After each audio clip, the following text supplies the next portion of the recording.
ہم یہ دیکھیں کہ کون سی چیز دنیا میں اس وقت ایسی ہے کہ جو دین اسلام کی ضد ہے. آپ کہیں کہ ہندوازم دین اسلام کی ضد ہے؟ نہیں. عیسائیت دین اسلام کی ضد ہے؟ نہیں. یہودیت دین اسلام کی ضد ہے؟ نہیں. تو پھر سوال یہ پیدا ہوتا ہے کہ دین اسلام کی ضد کیا چیز ہے؟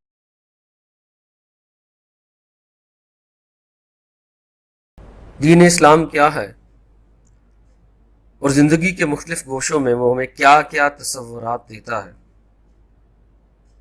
اس پہ کچھ تھوڑی سی بات کر لیتے ہیں. زندگی جیسے کہ 6 گوشوں پہ مشتمل ہے: عقائد، عبادات، رسومات.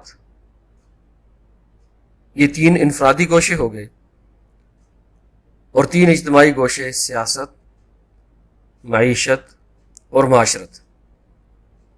عقائد، عبادات اور رسومات انفرادی زندگی سے ان کا تعلق. سیاست میں دین اسلام خلافت کا تصور دیتا ہے کہ انسان خود تو قانون نہیں بنا سکتا، لیکن اللہ کے بنائے ہوئے قانون کو امپلیمنٹ کرے گا. ہاں، اللہ کے قانون کے سائے تلے اسے اجازت ہے کہ وہ مشورے سے جو کچھ بھی طے کرنا چاہے کرے. مثلا 100% لوگ مل کے بھی یہ طے نہیں کر سکتے کہ شراب کو حلال کر لے، لیکن 2 حلال چیزوں کے بارے میں فیصلہ کرنا ہے تو ٹھیک ہے، آپ مشاورت کیجئے، اور جو چیز آپ کی اکثریت کو پسند ہے آپ اسے اڈاپٹ کر لیں. یہ خلافت ہے. اللہ رب العزت کے بنائے ہوئے قانون کو امپلیمنٹ کرنے کے لیے جو سسٹم، جو سیاسی نظام بنے گا، وہ جس طرح کا بھی ہو، وہ خواہ صدارتی نظام ہو، خواہ وہ پارلیمانی نظام ہو، خواہ وہ جمہوری نظام ہو، خواہ وہ بادشاہی نظام ہو، شرط صرف ایک ہے کہ وہ اللہ کے قانون کو نافذ کرنے کی حتی الامکان کوشش کرنے والا نظام ہو. اسے ہم خلافت کہیں. معیشت کے زمرے میں ہمارے پاس جو تصور ہے وہ امانت کا تصور ہے. کوئی بھی شخص جس کے پاس، جس کی جیب میں کچھ پیسے پڑے ہیں، اگر وہ یہ سمجھتا ہے کہ یہ پیسے اس کے اپنے ہیں، اس کی ذاتی ملکیت ہے، تو غلط ہے. کیوں؟ کہ یہ جو کچھ بھی اللہ نے دولت اسے دے رکھی ہے یہ اس کے پاس امانت ہے.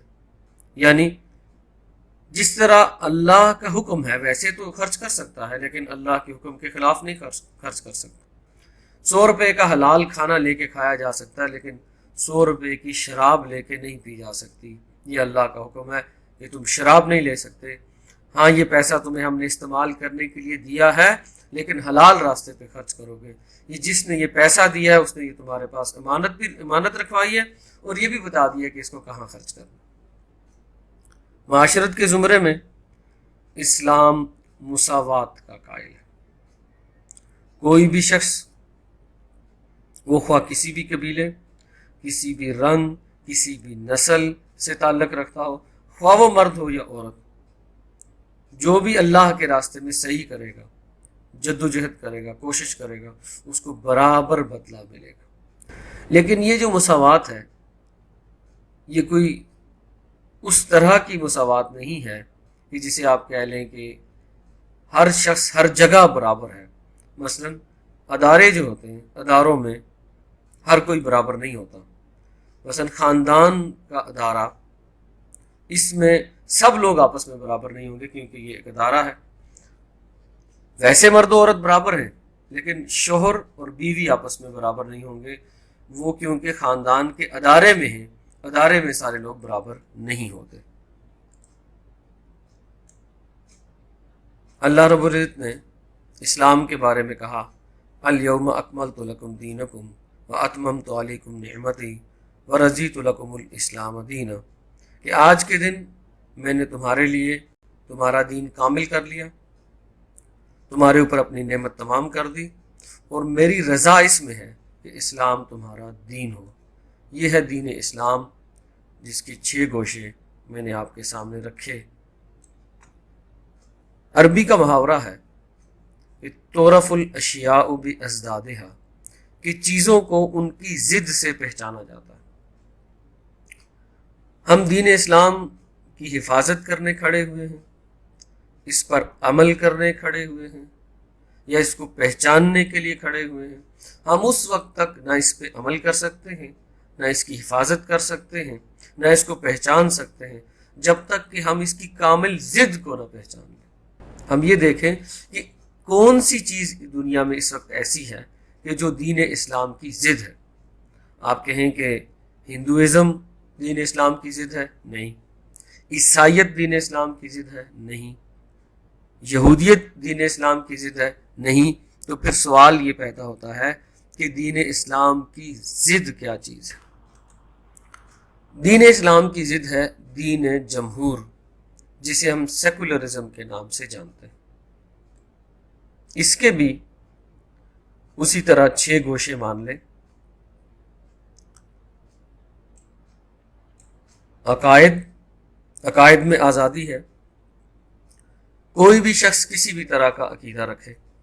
عبادات میں آزادی ہے، جس طرح کی عبادات آپ چاہیں کریں، 5 نمازیں پڑھیں، 7 بتوں کو پوجیں، کچھ بھی کر گزریں، کوئی آپ کو پوچھنے والا نہیں ہے۔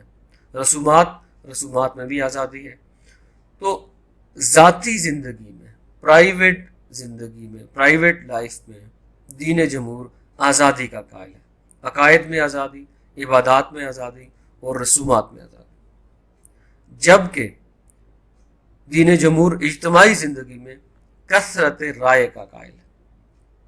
سیاست میں وہی چیز چلے گی جو اکثریت کو قابل قبول ہوگی، معیشت میں وہی چیز چلے گی جو اکثریت کو قابل قبول ہوگی، معاشرت اسی طرح ہوگی جس طرح کثرت رائے میں سے فیصلہ ہوگا۔ معاشرے کے اجتماعی معاملات میں دین اسلام پر کامل پابندی ہے، یعنی دین اسلام کا کوئی عمل دخل نہیں ہوگا۔ کسی دین، کسی مذہب، کسی آسمانی کتاب کو کوئی اجازت نہیں ہے کہ وہ معاشرے کے اجتماعی معاملات یعنی سیاست، معیشت یا معاشرت میں دخل انداز ہو، بلکہ سیاست، معیشت اور معاشرت کے تمام معاملات انسان کثرت رائے سے طے کریں گے۔ اس کو کہتے ہیں دین جمہور۔ اور اس کے بارے میں سورہ آل عمران میں اللہ رب العزت کا ارشاد گرامی ہے، وَمَن يَبْتَغِ غَيْرَ الْإِسْلَامِ دِينًا، جس نے اسلام کے کسی غیر کو اپنا دین بنایا، فَلَن يُقْبَلَ مِنْهُ، تو وہ اس سے قبول نہیں کیا جائے گا، وَهُوَ فِي الْآخِرَةِ مِنَ الْخَاسِرِينَ، اور آخرت میں وہ خسارہ اٹھانے والوں میں سے ہو جائے گا۔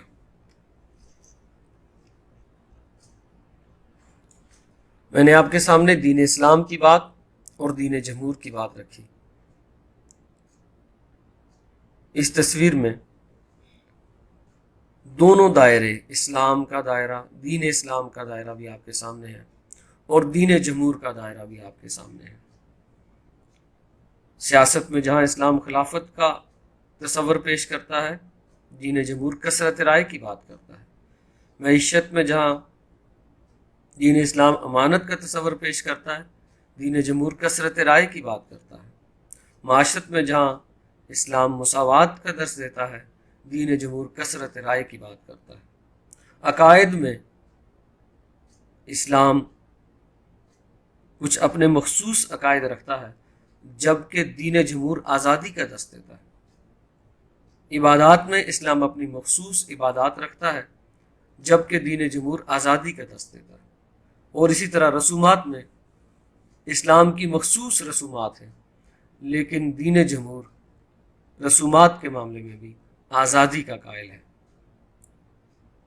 اللہ تعالی ہمیں وہ فکر دے، وہ سمجھ دے، یا وہ آنکھ دے جس کے ذریعے ہم دین اسلام کو بھی پہچان سکیں اور دین اسلام کی ضد یعنی دین جمہور کو بھی پہچان سکیں، تاکہ دین اسلام میں پر عمل کرنے میں ہمیں آسانی ہو۔